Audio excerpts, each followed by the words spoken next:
तार साहब जरा आपसे शुरू कर लूँ, नारा तुसी मारे यार। ये एहतसाब आपने किस तरह करना है जनरल फैज हमीद साहब का और बाजवा साहब का? यही नारा लेके आए, रिस्पांस आपने देख लिया, हालत आपने अपनी देख ली, बसंत देता रहा।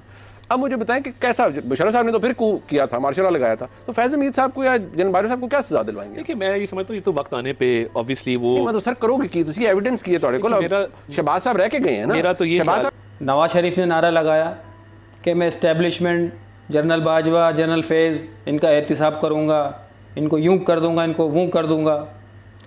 अब यही सवाल जब मुनीफ फारूक इनसे कर रहे हैं कि तुम ये एहतिसाब करोगे तो आखिर करोगे कैसे? अब इस बंदे का ज़रा जवाब सुनिए और फिर आप अपना ब्लड प्रेशर चेक कीजिए, ठीक है? सुनिए ज़रा। मैंने तो एक दिन ये बात नहीं की। मेरा तो ये ख्याल है कि मियाँ साहब ऑब्वियसली वापस आ रहे हैं और उन्होंने 2017 ऑनवर्ड्स जो जुल्म ज़्यादती, जो एक जुल्म जबर की पूरी दास्तान है, ठीक है, वो उन्होंने भुगती भी, मगर उसका नुकसान मियाँ नवाज शरीफ से ज़्यादा पाकिस्तान को हुआ। अच्छा, तो वो ऑब्वियसली आएंगे तो उसका कोई आगे लाहे अमल बताएंगे, ऐलान करेंगे। 2017 ऑनवर्ड्स जो जुल्म ज़्यादती, जो एक जुल्म जबर की पूरी दास्तान है, ठीक है, वो उन्होंने भुगती भी, मगर उसका नुकसान मियाँ नवाज शरीफ से ज़्यादा पाकिस्तान को हुआ। अच्छा, तो वो ऑब्वियसली आएंगे तो उसका कोई आगे लाहे अमल बताएंगे, ऐलान करेंगे। मतलब हाले आपको भी पता कुछ नहीं है, मतलब हाले आपको भी पता कुछ नहीं है फ्रैंकली एज अ पार्टी के। आप मियाँ साहब होता है ना एहतसाब करना है, एक होता है मैंने भल सफाई करनी है, मैंने भल सफाई करनी है, तो पता होता है ना, आपने उसका एक तरीका होता है भल सफाई करी के मशीनें इस्तेमाल होंगी, सब कुछ डिटेल में तो अभी कोई बात नहीं हुई। नहीं बस एहतसाब तारर साहब, आप, मैं आपसे ये जवाब इसलिए एक्सपेक्ट नहीं करता बिकॉज आप अपनी जमात के डिप्टी सेक्रेटरी जनरल हैं और मुझे इस बात का पता है कि आप अपनी क़यादत के बड़े करीब है भाईजान। तो आपने ये बात बतानी है आवाम को कि आपने इस पे अगर आपने लोगों का वोट लेना है, then you have to tell people ना। ऑब्वियसली देखें ना, नारा था हमारा वोट को इज्जत दो, हम आज भी उस नारे के साथ खड़े, ठीक है जी। और अनफॉर्चुनेटली अच्छा, ये नारा दूसरी एक जमात ने, हमारी मुखालिफ सियासी जमात ने लिया, जो कि खुद उस सिस्टम के बेनिफिशरी थे, जो कि वोट के तकद्दुस को पामाल करके ऐवान इक़्तिदार तक पहुंचे थे। तो ऑब्वियसली मियाँ साहब इसमें कोई डिटेल आगे बताएंगे। नहीं, वोट को इज्जत दो, आपने वोट को इज्जत कही, आपने हमजा साहब को यहाँ पर वज़ीर आला बनवाया बसद लोटों की मदद से, तो आपने वोट को कहीं की इज्जत दी? देखिए बात ये है, लोटियां मतलब बात ये है, नहीं जो आप लोटों की बात कर रहे हैं, मैं अक्सर जब हम अपोजिशन में थे ना और मैं ट्रेजरी बेंचेस को देखता था, 2 मिनट के लिए ना मैं भूल जाता था कि ये ट्रेजरी बेंचेस है, क्योंकि वो पूरी लाइन हमारी पुरानी बैठी होती थी जो 2000। बट फ्रैंकली बात नहीं है ना, लोग अपने वापस लिए जो छोड़ के गए थे, वो सारे लोग लॉयल्टी उनकी किसके साथ थी, टिकट किसके साथ था, बाद में वो इक़्तिदार के अंदर, बट दैट ये अनडिनाइबल फैक्ट्स हैं ना, इनको कोई तब्दील नहीं कर सकता। बट मैं before I could come to you Mansoor साहब, आपकी बड़ी मीनिंगफुल स्माइल और जारी बात है तारर साहब की इस जो फिक्र अंगेज गुफ्तगू और फिक्र अंगेज जवाबात है आज आप तारर साहब हमारे भाई हैं, जारी बात है, he is caught between the rock and hard place. आप बताएं कैसे एहतसाब करना है, इनको तो नहीं अभी फ्रैंकली। मैं आपके सवाल का जवाब देने से पहले ना, पहले फॉर्मली एहतजाज रिकॉर्ड कराना चाहूंगा, जी जी, जो थोड़ी देर पहले आपने इनके साथ T20 खेला है। Why are you asking this question, ये किस तरह होएगा? वो आप ये कह रहे हैं कि जी मुझे नहीं पता किस तरह होगा ना, यही इनका जवाब था। अच्छा, मियाँ साहब को भी नहीं पता किस तरह होगा? अच्छा, मतलब बड़े मियाँ साहब को भी नहीं पता कि किस तरह होएगा। ये बेसिकली मीर जाफर मीर सादिक पार्ट 2 शुरू होने लगा है। अच्छा? और कोई कहानी नहीं है। जिस तरह खान साहब बैठ के 55 जलसों के अंदर मीर जाफर मीर सादिक करते रहे, ये बेसिकली वही कहानी है।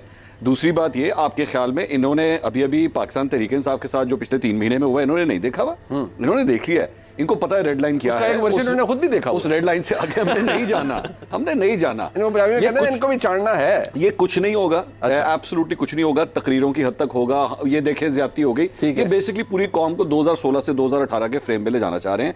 वो चाह रहे हैं कि आप 2022 को भूल जाइए। बट क्या 2022 है ही नहीं, फैक्ट है कि पीएमएलएन के पास ऑप्शन ही कोई नहीं है, अब उन्होंने ये चीज वापस लानी है, उनके पास कुछ बेचने के लिए है नहीं। अच्छा, वो इसकी वजह क्या है? इसकी वजह ये है कि मौला जट जो है वो सुल्तान रईस साहब ने ना, वो उसके अंदर हीरो थे ना, ठीक है। अब आप अगर मौला जट साहब को 2 या 3 साल के बाद, मौला जट आने के 2-3 साल के बाद आप कहते हैं मौला जट साहब हम आपको ना एक कॉमेडियन के तौर पे आपको जो है वो फिल्म में लाना चाहते हैं, कोई नहीं देखेगा, नहीं देखेगा ना। मौला जट का इमेज इतना जो है वो फिट हो चुका है दिमाग के अंदर। मियां साहब मौला जट, मियां साहब वो मौला जटनी भी है। मरियम नवाज जो है वो भी मौला जटनी है ना। वो उन्होंने दोनों ने अपना जो बयानिया बनाया, मरियम नवाज की वजह शोहरत और क्या थी? एग्रेशन है ना, बिल्कुल। अच्छा, वो एग्रेशन किस चीज का था? एस्टैब्लिशमेंट के खिलाफ, इसको धाड़ दिया, उसको बोल दिया, ये कर दिया, वो कर दिया। That is the only thing. आप मुझे बताइए, आपने मरियम नवाज से आज तक कभी कोई पॉलिसी बयान सुना? मरियम नवाज से आपने सुना है कि हमने इकोनॉमी को किस तरह ठीक करना है, हम डॉलर को किस तरह संभालना है? कभी भी नहीं वो किया। तो अभी PMLN की तरफ से भी कोई ऐसा वो आज तक इलेक्शन ही नहीं लड़ी हुई, आई नहीं है। आज तक इलेक्शन ही नहीं लड़ी। पर पूरी PMLN ने अभी तक कोई नहीं दिया ना कि हमने इस मईशत को सुधारना कैसे है। ये बेसिकली अब यही नया मंजन है जो बेचना पड़ेगा आपको। वो जो लोगों के दिमाग में महंगाई महंगाई महंगाई महंगाई, वो जो बार बार हैमर हो रहा है ना, उसको उससे तवज्जो हटाने, डाइल्यूट करने के पॉलिटिक्स का पुराना तरीकाकार है। इधर अगर शोर हो रहा है लोगों की तवज्जो इधर ज्यादा शोर करो। रिलेट कर रही है वो आज के हालात में कि अभी आप खुद को इक़्तिदार के करीब आता देख रहे हैं, लेकिन मियां नवाज शरीफ साहब का ये मौक़िफ़, मिसाल मैं आपको माजी की दे चुका हूं, हालात में आपको आज के बता रहा हूं। क्या आप समझते हैं कि आप आज अगर महाजराई शुरू करेंगे, आपका जो सवाल है ना, तो आप इक़्तिदार हासिल कर लेंगे? उस वक्त महाजराई क्या थी जी? 2014 के धरने चल रहे थे भाईजान, 2014 के धरनों से पहले चले जाए ना, मुशर्रफ साहब के ट्रायल की बात है जी। 2018 की बात जो चॉइस साहब जिक्र कर रहे हैं ना, जिन मीटिंग्स का और जिस मामले का, वो महाजरा क्यों थी? वो महाजरा इसलिए थी कि हमारी पार्टी तोड़ी गई, हमें इक़्तिदार से निकाला गया, हमें जेलों में डाला गया, हमारे खिलाफ पूरा एक बयानिया बनाया गया, धरने किए गए। चॉइस साहब तो उस महाजराई की बात कर रहे हैं ना। मियां साहब क्या कह रहे हैं? मियां साहब सिर्फ ये कह रहे हैं कि यार पाकिस्तान से तो बदला ना लो, अगर मेरे से प्रॉब्लम था तो फिर इसका बदला पाकिस्तान से क्यों लिया जा रहा है? उसूली बात ठीक है, बट तारड़ साहब एक कहते हैं ना, let the sleeping dogs lie. कुछ चीजें आपको you have to just put them behind and you know move forward. लेकिन मियां साहब बायगॉन्स की तरफ नहीं जा रहे ना, वो कहते हैं एहतसाब करें, ये चले कह देना, लेबल कर देना ये कौमी मुजरिम है, दैट इज डिफरेंट। बट आप कह रहे हैं कि मियां साहब का तो मौकफ ये है कि जी मुल्क जो है उसके साथ ज्यादती नहीं होनी चाहिए। मैं भी ये कहता हूँ, मंसूर अली खान भी ये कहते हैं, साहब साहब भी कहते हैं, एवरीवन सेज दैट। बट सवाल ये है कि आप जब लोगों को ये ला रहे हैं कि जी मैं दोबारा, बड़ा एंटी एस्टैब्लिशमेंट है हम, और हम एहतसाब चाहते हैं उन लोगों का जिन्होंने मुझे इक़्तिदार से निकाला। मैं दोबारा भी ये कहूँगा, मैं अब भी ये कहूँगा कि शहबाज साहब की जो वापसी है 2 दिन, मतलब वो कहते हैं ना पैर लगा वापस और वापस तशरीफ ले गए। Skype, zoom, WhatsApp, video call, पता नहीं किस तरह की टेक्नोलॉजी आ चुकी है जी, सब रिकॉर्ड हो जाती है। स्काइप भी हो नहीं पाए, अच्छा जूम भी हो जाती है, फिर हो सकता है। फिर मंसूर अली खान साहब वापसी देखें, एक तो ये है कि मरीम नवाज शरीफ साहबा मौजूद थी, वो भी गई, उनके साथ साथ डार साहबा मौजूद हैं, तो इलेक्शन की डेट भी कल अनाउंस हुई। तो मेरा ख्याल है शहबाज साहब को शायद वापस अभी नहीं आना चाहिए था, 2-4 दिन रुक जाते तो। शहबाज साहब बगैर बताए नहीं, ऑब्वियसली बता के आए, मिल के आए थे, कोई ऐसी बात नहीं। दुआएं लेके आए, बिल्कुल दुआएं लेके आए थे। मुझे बताया एक बड़े बाखबर राय ने कि मियां साहब ने बड़ी उनको दुआओं के साथ, ऑब्वियसली। मगर बात ये है कि जब आपकी मशावरत का दायरा कार थोड़ा वसी होता है और इंपॉर्टेंट चीज़ें आपने दोबारा डिस्कस करनी होती हैं, इलेक्शन की डेट है, इलेक्शन के मामलात हैं, वापसी है, उसके कानूनी मामलात हैं। जब अमजद परवेज साहब लंदन को भी शदारा ही बना लिया है माशाल्लाह, यहाँ से लंदन में कोई नहीं, एक आध दफा बंदा अगर वापस चला जाए तो इतना कोई हर्ज नहीं है।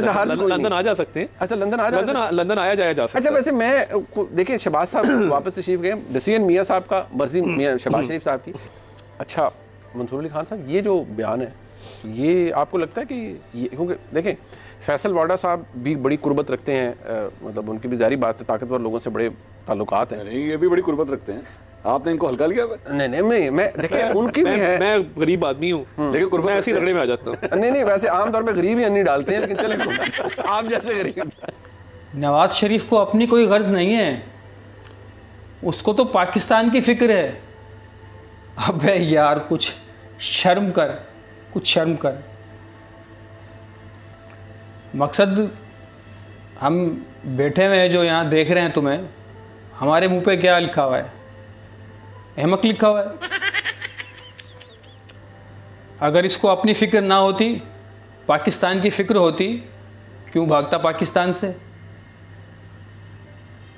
वहाँ जाके इसको पाकिस्तान की फिक्र हो रही है। कौम अब तुम्हें समझ चुकी है, नवाज शरीफ और उसके एजेंडे को, इस्टेब्लिशमेंट और उसके एजेंडे को। तो ये हकीकत है कि नवाज शरीफ पाकिस्तान के लिए फ़िक्रमंद है, बेचारा परेशान है। वहाँ उसको फ़िक्र खाई जा रही है, दुबला हो गया है सोच सोच कर कि पाकिस्तान को बचाऊं कैसे, दोबारा इसकी मईशत को कैसे ठीक करूं। इंतहाई परेशान है, बेचारे का खून घटता जा रहा है वहाँ पर बैठे बैठे। अब आएगा जर्नल को, फैज़ को, बाजवा को टांगेगा, फिर पाकिस्तान की हालत बेहतर करेगा। अबे इतने छित्तर मारेगी ना फ़ौज हमारी तुझे। 9 मई भूल गए आप? क्या कहा मुनीब ने और मंसूर ने कि तुम्हारी रेड लाइन क्या है? अभी देख लिया ना क्या हुआ था 3 महीने पहले, 4 महीने पहले। ये रेड लाइन है। तो ये भड़कियाँ मारना बंद करो और जो सही पेट का दर्द है ना वो बतलाओ कि तुम्हें चाहिए इक़्तिदार और कुर्सी, और तुम्हें फिर यहाँ से आके दोबारा माल लूटना है। माल लूट कर, मनी लॉन्ड्रिंग करके दोबारा बाहर मुल्कों में भेजना है, इतना सा तुम्हारा एजेंडा है। मगर इस्टेब्लिशमेंट अब होश के नाखुन ले। अगर नवाज़ शरीफ को पीएम बनाती है, इलेक्शन में लड़ने की इजाज़त मिलती है, इसकी सज़ा अगर मुअत्तल होती है, तो नाज़रीन आप समझ जाइए इस पाकिस्तान का कोई खैर ख्वाह यहाँ नहीं है। पहले तो था ही नहीं, और अब जिन्होंने वादे किए हैं वो सब वादे झूठे हैं। ठीक है, तो मिलते हैं नेक्स्ट वीडियो में।